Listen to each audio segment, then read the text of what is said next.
Good evening, Nigeria. Welcome. This is Viewpoint. We don't report the politics, we interpret the politics. They say elections are won on polling day. History says otherwise. Elections are often won in the membership registers, in strategy rooms, in silent negotiations, and in stories politicians persuade a nation to believe. Tonight, three seemingly separate headlines collide into one defining question. Has the 2027 presidential election already begun?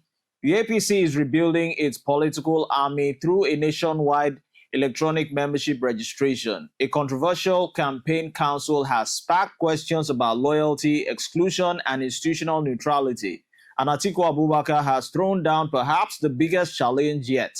I will debate only if President Tinubu stands on the same stage. This is no longer campaign season, this is positioning season. I'm Adiawa AI, and this is Viewpoint. Let's read between the headlines. Join us shortly.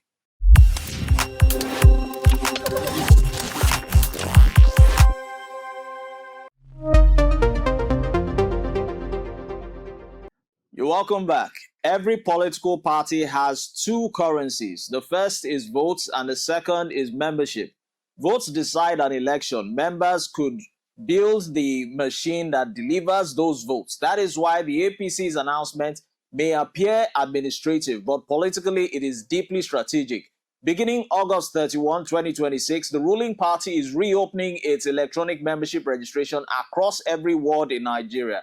Existing members must validate their records. New supporters can register, but only if they possess a valid national identification number and at least are 18 years older. Notice the language carefully. This is not just registration, it is verification. The APC says the goal is to digitize its membership database, improve planning, strengthen internal democracy, and enhance data integrity. Those are important institutional objectives, but politically, this is something else entirely. Imagine preparing for the biggest football tournament within Africa on the global stage. Before selecting the starting 11, the coach first needs to know exactly who is in the camp, who is fit, and who has disappeared. That is precisely what this exercise accomplishes. For the APC, every validated member becomes more than a name. They become a potential volunteer, polling unit agent, fundraiser, mobilizer, and voter contact. In modern politics, data is the new grassroots. Yesterday, parties counted supporters, or rather, yesterday, parties counted supporters with notebooks. Today, they count them with databases. The battlefield has moved from paper registers to digital infrastructure. And here's the larger implication. Nigeria has over 8,800 wards spread across 774 local governments. Conducting a simultaneous membership exercise across that large scale is not merely logistical, it is an attempt to build one of the country's largest organized political data sets ahead of 2027. Whether one supports the APC or opposes it, this move signals one unmistakable reality. The ruling party is preparing quite early. Politics has an unwritten rule. Sometimes the names on a list matter less than the names missing from it. The APC's recently unveiled 108 members presidential campaign council immediately became one of the week's biggest, or rather, one of the weekend's biggest political stories. On paper, it looked formidable. President Bola Tinubu as chairman, Vice President Kashim Shettima, of course, as national chairman, Nantawa Yelwada, Abdul Aziz Yari as Director General, Hope Uzodinma as Secretary, Godswill Akpabio, Tajuddin Abbas, Mai Mala Buni. Now, a powerful coalition of federal and state leadership you will see there. But then came the questions. Why were some prominent 2023 campaign figures actually absent? We're talking about the likes of Festus Keyamo. Where was also Simon Lalong? Where was the National Security Advisor, Nuhu Ribadu? In politics, omission is often interpreted as a message, even when no message was intended. Then another controversy emerged. Some appointees listed on the council are associated with an ongoing EFCC investigation over separate financial allegations. Legally, investigation is not conviction. That distinction matters, but politically, perception has ordinary power or extraordinary powers. Opponents immediately seize these optics. Critics also question the inclusion of 7 political or public finance officials in partisan campaign roles, arguing that institutions responsible are for managing national revenue. They should appear insulated from electoral politics. Again, this is fundamentally a debate about institutional neutrality, not simply legality. Then social media accelerated the drama. Reports claim that the presidency has withdrawn the list. Others claim Tinubu ordered a review of the list. Anonymous sources multiplied. Until APC spokesperson Felix Morka responded with remarkable simplicity. Rumors are not news. There is fake news and there is real news. His message was clear. The list has not been withdrawn. And if any amendment happens, Nigeria will hear it through an official announcement, not speculations. This episode teaches a lesson larger than the APC. In the digital age, political communication is no longer competing only with opponents. It is competing with rumors traveling faster than official statements. Today's political crisis often begins with tomorrow morning's screenshots. Now over to Atiku, who is changing the debate about debates. This emerges perhaps the most fascinating strategic move. Atiku Abubakar has announced a condition. He says he will only participate in presidential debates if President Bola Ahmed Tinubu and the APC are represented. At first glance, it sounds like a scheduling dispute. It is not. It is a communication strategy. Kenneth Okonkwo, speaking for the ADC campaign, argues that debates involving opposition candidates alone create an uneven contest.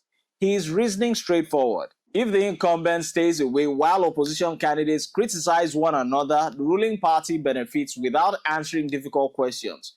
Whether Nigerians agree or disagree, it is a clever reframing. Atiku is attempting to redefine the central contest of 2027. Not opposition versus opposition, but incumbent versus challenger. He is essentially saying if Nigerians are choosing a president, let them compare the government with its alternative, not the alternatives among themselves. This is important because debates serve two audiences simultaneously. One audience wants entertainment, the other wants accountability. Atiku is betting that a direct Tinubu versus Atiku encounter would elevate accountability over political theater. But there is another layer to this.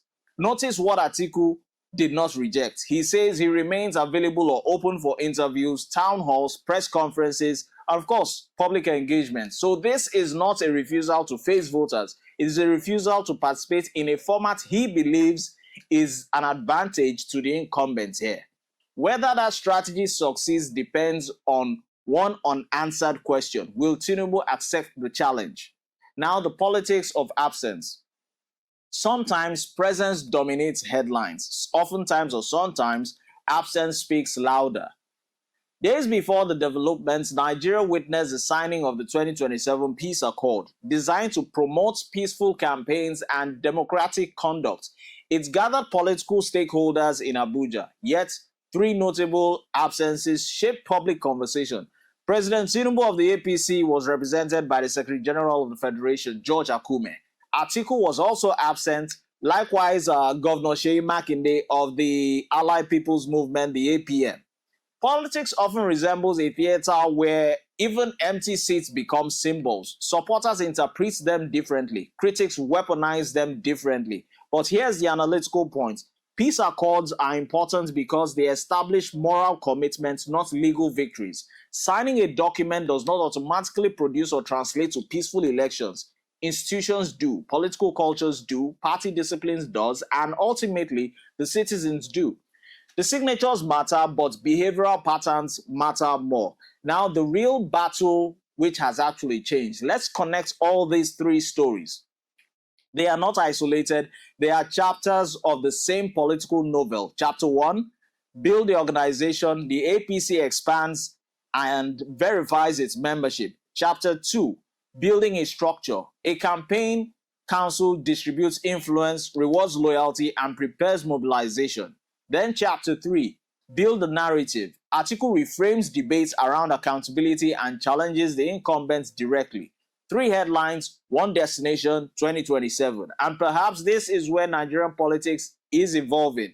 The next election may not be decided merely by the loudest rallies. It may be decided by the smartest databases and the clearest messaging, the strongest institutional credibility, and the candidate who best convinces Nigerians that hope is more persuasive than habit.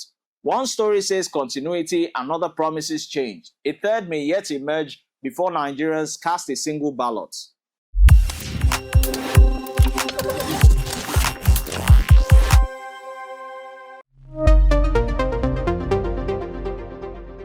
And that's my viewpoint. Tonight reminds us that democracy doesn't begin when campaign posters appear. It begins when parties organize, institutions communicate clearly, and citizens pay attention long before election day.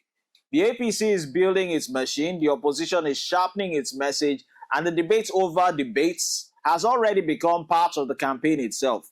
But the most important question isn't who has the biggest council or the loudest headline. It's whether Nigerians will demand ideas over insults, accountability over applause, and policies over personality. Should Bola Ahmed Tinubu accept Atiku Abubakar's debate challenge? This is Viewpoint, and I've been your host, Odiawa AI. Subscribe to our YouTube channel and follow us across various social media platforms. Thanks for watching.